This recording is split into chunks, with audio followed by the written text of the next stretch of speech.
deadly riots over the government's plan to avoid defaulting on its loans. Is that the unemployment keeps rising, and it has to keep rising just because you have an excess supply of goods, which is... This is all borrowed money that our and that debt is owned by banks in other countries. It's been over a while. M-O-N-E-Y, in the form of a convenient personal loan. A filter cigarette that delivers the taste, and 45 malt liquor. Are you hot? Quite some time ago, by a second, America is sponsoring I first learned it from my grandmother. Now, my grandmother was a wonderful person. She taught me how to play the game Monopoly. She understood that the name of the game is to acquire. She would accumulate everything she could, and eventually she became the master of the board.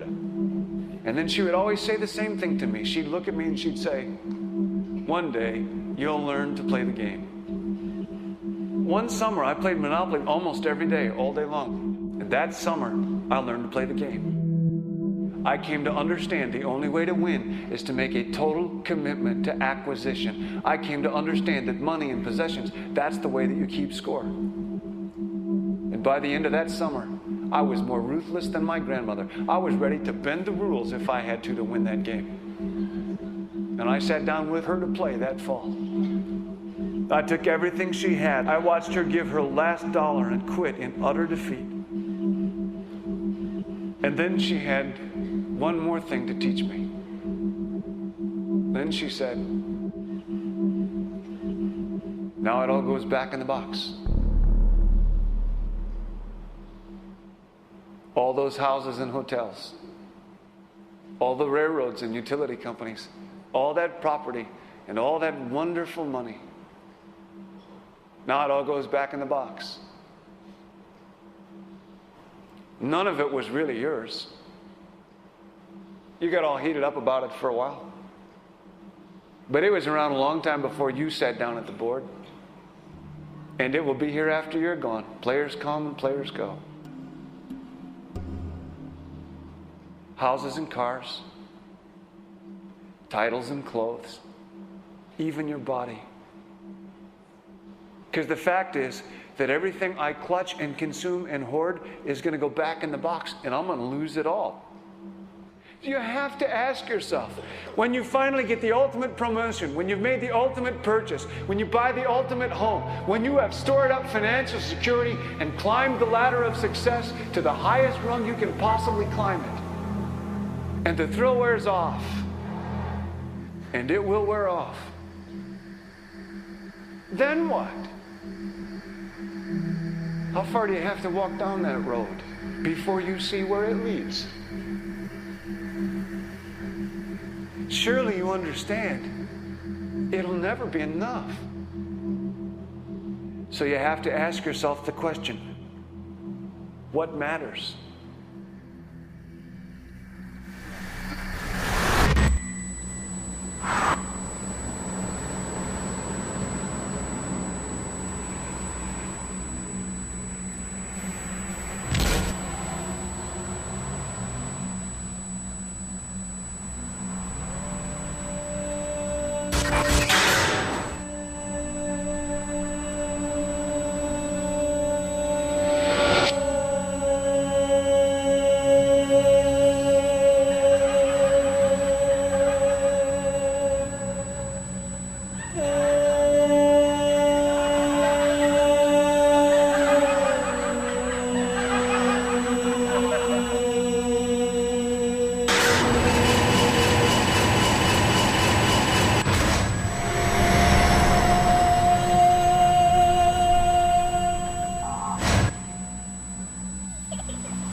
was a young man growing up in New York City, I refused to pledge allegiance to the flag. Of course, I was sent to the principal's office, and he asked me, "Why don't you want to pledge allegiance? Everybody does." I said, "Everybody once believed the earth was flat, but that doesn't make it so." I explained that America owed everything it has to other cultures and other nations, and that I would rather pledge allegiance to the earth and everyone on it. Needless to say, it wasn't long before I left school entirely, and I set up a lab in my bedroom. There I began to learn about science and nature. I realized then that the universe is governed by laws, and that the human being, along with society itself, was not exempt from these laws. Then came the crash of 1929, which began what we now call the Great Depression. I found it difficult to understand why millions were out of work, homeless, starving, while all the factories were sitting there. The resources were unchanged. It was then that I realized that the rules of the economic game were inherently invalid. Shortly after came World War II, where various nations took turns systematically destroying each other. I later calculated that all the destruction and wasted resources spent on that war could have easily provided for every human need on the planet. Since that time, I have watched humanity set the stage for its own extinction. I have watched as the precious finite resources are perpetually wasted and destroyed in the name of profit and free markets. I have watched the social values of society be reduced into a base artificiality of materialism and mindless consumption. And I have watched as the monetary powers control the political structure of supposedly free societies. I'm 94 years old now, and I'm afraid my disposition is the same as it was 75 years ago. This shit's got to go.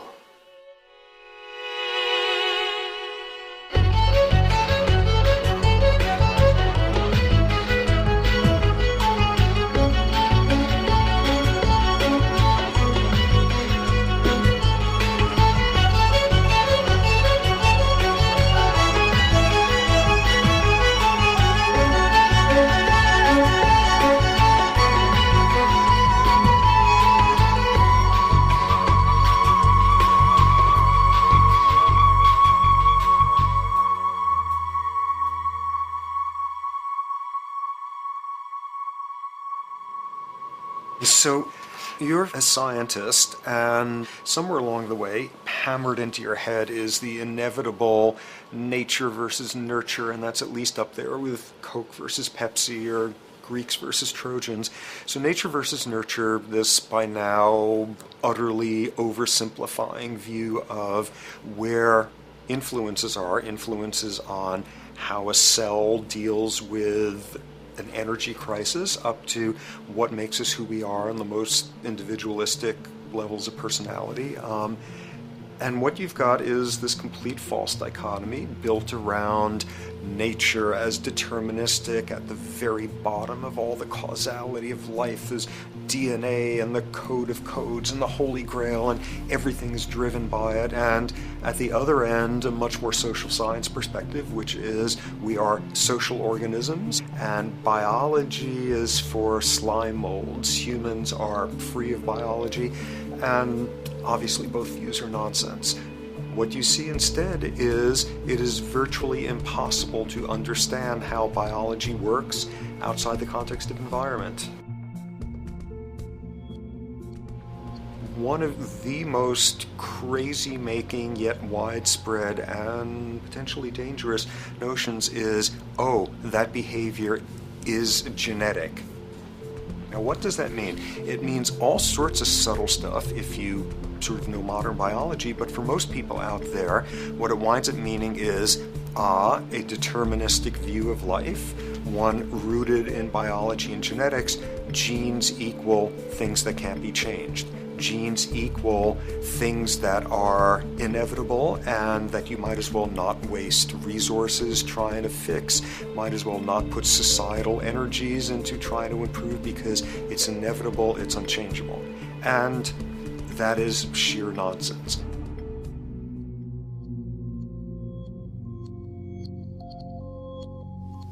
It is widely thought that conditions like ADHD are genetically programmed, conditions like schizophrenia are genetically programmed. The truth is the opposite. Nothing is genetically programmed. They're very rare diseases. I mean, a small handful, extremely sparsely represented in the population, that are truly genetically determined. Most complex conditions might have a predisposition that is a genetic component, but a predisposition is not the same as a predetermination. The whole search for the source of diseases in the genome was doomed to failure before anybody even thought of it, because most diseases are not genetically predetermined. Heart disease, cancer, strokes, rheumatoid conditions, autoimmune conditions in general, mental health conditions, addictions, these are none of them genetically determined. Breast cancer, for example, out of 100 women with breast cancer, only 7 will carry the breast cancer genes. 93 do not. And out of 100 women who do have the genes, not all of them will get cancer.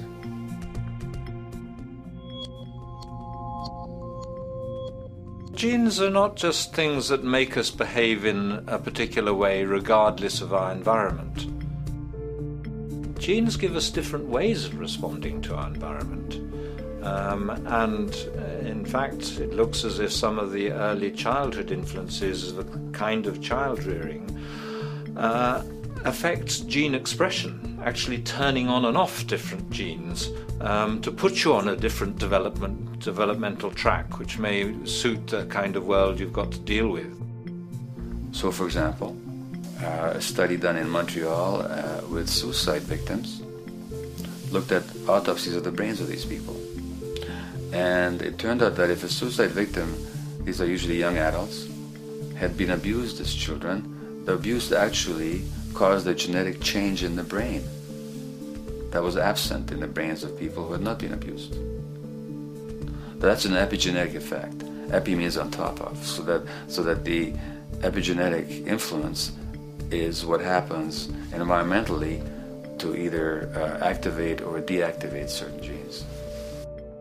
In New Zealand, there's a study that was done in a town called Dunedin, in which a few thousand individuals were studied from birth up to into their 20s. What they found was that they could identify a genetic mutation, an abnormal gene, which did have some relation to the predisposition to commit violence, but only if the individual had also been subjected to severe child abuse. In other words, a child with this abnormal gene would be no more likely to be violent than anybody else, and in fact they actually had a lower rate of violence than people with normal genes, as long as they weren't abused as children.